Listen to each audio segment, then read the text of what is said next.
എനിക്ക് ആ സിനിമ കാണണമെന്ന് യാതൊരു പ്ലാനും ഇല്ലായിരുന്നു. പിന്നെ ഞാനിങ്ങനെ നോക്കുമ്പോഴത്തേക്കും കുറേയൊക്കെ നല്ല പോസിറ്റീവ് റിപ്പോർട്ട്സ് വരുന്നു.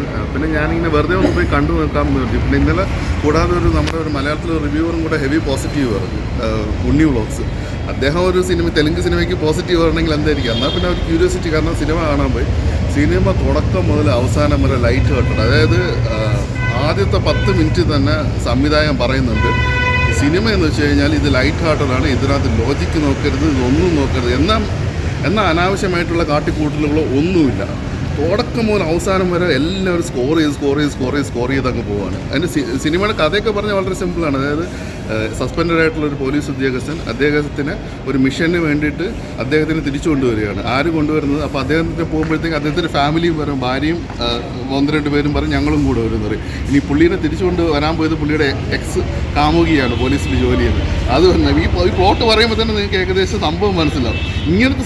ഇങ്ങനത്തെ ഒരു സംഭവത്തിന് വലിയൊരു മിഷനിലേക്ക് കൊണ്ടുവരണം. എന്നിട്ട് അവരെ കൊണ്ടുവരുന്നത് തെലങ്കാന CM ആണ്, അവർ റിക്വസ്റ്റ് ചെയ്ത് കൊണ്ടുവരുന്നത്. കാരണം ഇത് ഞാനിങ്ങനെ പറയുമ്പോഴത്തേക്ക് ലോജിക്ക് ഇത് ഒന്നും നോക്കരുത്, ഫുൾ തമാശകളുടെ ഒരു പൊടിപൂരമാണ്. ആ സിനിമയിൽ ഒറ്റ മനുഷ്യരെ പോലെ. സാധാരണ നമ്മൾ സിനിമകൾ കാണുമ്പോൾ ഇവൻ തെലുങ്ക് സിനിമകളിൽ ഇവൻ ഓവറായിപ്പോയി പുള്ളി ഇങ്ങനെ ചെയ്തത്. ഇത് വരുന്നവരും പോകുന്നവരും കൊച്ചു പിള്ളേരടക്കം സ്കോർ ചെയ്ത് പോയത് മികച്ചൊരു കാഴ്ചയായിരുന്നു. പിന്നെ സിനിമയിൽ എടുത്ത് പറയേണ്ട പെർഫോമൻസ് വെങ്കടേഷ്. ഇന്നലെ ആരൊക്കെ പറയുന്നുണ്ടായിരുന്നു ജയറാമനൊക്കെ ഈ റോള് കിട്ടി കഴിഞ്ഞാൽ പൊളിക്കുന്നത്. ഒരിക്കലുമല്ല, വെങ്കടേഷ് തന്നെയാണ് അദ്ദേഹത്തിൻ്റെ രീതിയിൽ മികച്ചതായിട്ട് ആ ഒരു ക്യാരക്ടർ ചെയ്യുന്നത്. അതായത് ഒരു ഭർത്താവാണ്, കൂടെ ഭാര്യയുണ്ട്, കൂടെ ഒരു എക്സ്കാമിയുണ്ട്. ആ സമയത്ത് പറ്റുന്ന കുറേ കാര്യങ്ങൾ, അതായത് ജീവിതത്തിലെ റിയൽ ലൈഫ് ഇതായിട്ട് പുള്ളി കൊണ്ടുപോകുന്നത്. ഐശ്വര്യ രാജേഷ്, പിന്നെ അതോടൊപ്പം മീനാക്ഷി ചൗധരി, ഈ 3 പേരാണ് കൂടുതൽ നല്ല രീതിയിൽ പെർഫോം ചെയ്ത് വരുന്നത്. നല്ല പെർഫോമൻസ് അതിനകത്ത് വരുന്നത്. സായികുമാർ എന്ന തെലുങ്ക് നടൻ നമുക്ക് എല്ലാവർക്കും അറിയായിരിക്കും. മറാഠി നടനുണ്ട് ഉപേന്ദ്ര ലിമയ എന്ന് പറഞ്ഞിട്ട്. അപ്പോൾ അദ്ദേഹത്തിൻ്റെ ആദ്യത്തെ തെലുങ്ക് സിനിമ കൂടെയാണ് അത്. കുറേ സിനിമകൾ, ഹിന്ദി സിനിമകളെല്ലാം ചെയ്തിട്ടുണ്ട്, നാഷണൽ അവാർഡ് പോലും കിട്ടിയിട്ടുണ്ട്.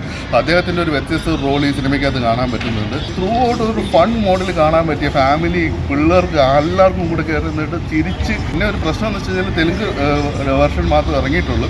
അപ്പോൾ ഇതിനിടയ്ക്കാണെങ്കിൽ ഒരു സ്ലാങ് പിടിച്ചുള്ള കുറേ കാര്യങ്ങളുണ്ട്. അതിപ്പോൾ നമ്മളിപ്പോൾ മലയാളികളാണെങ്കിൽ കോഴിക്കോട് അല്ലെങ്കിൽ തൃശ്ശൂർ സ്ലാങ് ഒരു ടിപ്പിക്കൽ സ്ലാങ് അല്ലേ, അതുപോലെ തന്നെ ആന്ധ്രയുടെ ഒരു റീജിയനിലെ ഒരു സ്ലാങ് പിടിച്ചാണ് ഐശ്വര്യ സംസാരിക്കുന്നത് സിനിമ മൊത്തം. അപ്പം കുറേ കാര്യങ്ങളൊക്കെ ആണെങ്കിൽ ഓൺലൈനർ കോമഡികളാണ്, പക്ഷേ നമുക്കത് ഭാഷ അറിഞ്ഞിരുന്നാൽ മാത്രമേ മനസ്സിലാവുന്നുള്ളൂ. നമുക്ക് സംഭവം എന്താണെന്ന് മനസ്സിലാവും. സബ്ടൈറ്റിൽ ഇങ്ങനെ കൂടെ ഇങ്ങനെ വായിച്ച് നോക്കേണ്ട ഒരു ഇതുണ്ട്. പിന്നെ അതുപോലെ തന്നെ സിനിമ ഇങ്ങനെ പോയി അതിൻ്റെ ക്ലൈമാക്സ് ഒക്കെയാണ് എൻ്റെ സിനിമയുടെ ഹൈലൈറ്റ്. കാരണം ക്ലൈമാക്സ് എത്തുമ്പോഴത്തേക്ക് ഒരു ഫൈറ്റ് സീനാണ്. അപ്പോൾ വിചാരിക്കുമോ സിനിമ ഇതുവരെ എൻ്റർടൈൻ ചെയ്തു, ഇനി ഫൈറ്റ് ക്ലീശയല്ല ആയിക്കോട്ടെ എന്ന് വിചാരിക്കും. പക്ഷേ ഫൈറ്റ് എന്ന് വെച്ച് കഴിഞ്ഞാൽ ഒരു വ്യത്യസ്ത രീതിയിലാണ് എടുത്തിരിക്കുന്നത്. അത് ഞാൻ പറഞ്ഞു കഴിഞ്ഞാൽ അത് സ്പോയിലറായി പോകും. അത് ഒരു വ്യത്യസ്ത രീതിയിൽ. കാരണം നമ്മുടെ ഇന്നത്തെ ന്യൂജൻ നിബ്ബീസ്, ഇന്നത്തെ ന്യൂജൻ ഹസ്ബൻഡ്സ്, വൈഫ് എല്ലാവർക്കും ഉപദേശങ്ങളൊക്കെ അതിനകത്ത് കിട്ടുന്നുണ്ട്.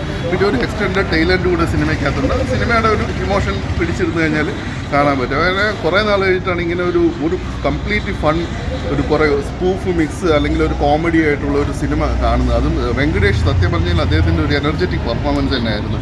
പിന്നെ സിനിമ പ്രത്യേകിച്ച് സ്ട്രിക്ട്ലി ഇത് ലോജിക്ക് നോക്കരുത്, അത് ലോജിക്ക് നോക്കരുത് വെച്ചാൽ അങ്ങനെ അതിഭീകരമായിട്ട് ലോജിക്കൊന്നുമില്ല. ഇതിപ്പം അദ്ദേഹം താടിയുടെ മേക്കപ്പ് എടുത്തു കഴിഞ്ഞാൽ 6 വർഷം പുറകിലോട്ട് പോകും, താടി വെച്ച് കഴിഞ്ഞാൽ ഇപ്പോഴത്തെ മീൻസ് അതൊരു സിനിമയുടെ ആ ഒരു ഇത് എടുത്തു കഴിഞ്ഞാൽ അത് നല്ല രീതിയിൽ. പിന്നെ അതിനകത്ത് 2 പാട്ടുകളുണ്ട് വളരെ മനോഹരമായിട്ട് ചിത്രീകരിച്ചിട്ടുള്ളത്. ഇപ്പം നമ്മളിപ്പോൾ ശങ്കർ 75-100 കോടിയൊക്കെ പറഞ്ഞിട്ട് പാട്ടുകൾ വരുന്നത് നമ്മൾ കളിയാക്കി പറയുന്നതല്ല. പക്ഷേ ഈ സിനിമയ്ക്കകത്ത് അവസാനം ഒരു പൊങ്കൽ മീൻസ് സംക്രാന്തി റിലേറ്റഡ് ആയിട്ടുള്ള ഒരു പാട്ട് വരുന്നത്. എന്ത് മനോഹരമായിട്ടാണ് അവർ ചെയ്തിരിക്കുന്നതെന്ന് അറിയാം. ഒരു ബ്യൂട്ടിഫുള്ളായിട്ട് അവരെല്ലാം കോറിയോഗ്രാഫി കിടക്കുകയും ചെയ്തിട്ടുണ്ട്. അങ്ങനെ തീർച്ചയായിട്ടും ഇത് OTT വന്നു കഴിഞ്ഞാൽ മലയാളികൾ ഏറ്റവും കൂടുതൽ ഇതൊരു പക്ഷേ മലയാളം ഡബ്ബിങ് OTTയിൽ വന്നു കഴിഞ്ഞാൽ ഉണ്ടാവണം എന്ന് കൂടെ ഞാൻ ആഗ്രഹിക്കുന്നത്. കാരണം നല്ല രീതിയിൽ സിനിമ എനിക്ക് വർക്കൗട്ട് ആയിട്ടുണ്ട്. ലൈറ്റ് ഹാർട്ടഡ് കോമഡി, ഉണ്ണി വ്ളോഗ്സിന് പോലും ഇഷ്ടപ്പെട്ട തെലുങ്ക് സിനിമ എന്ന് പറഞ്ഞാൽ പിന്നെ അതിൽ കൂടുതൽ എന്താണ് പറയാനുള്ളത്.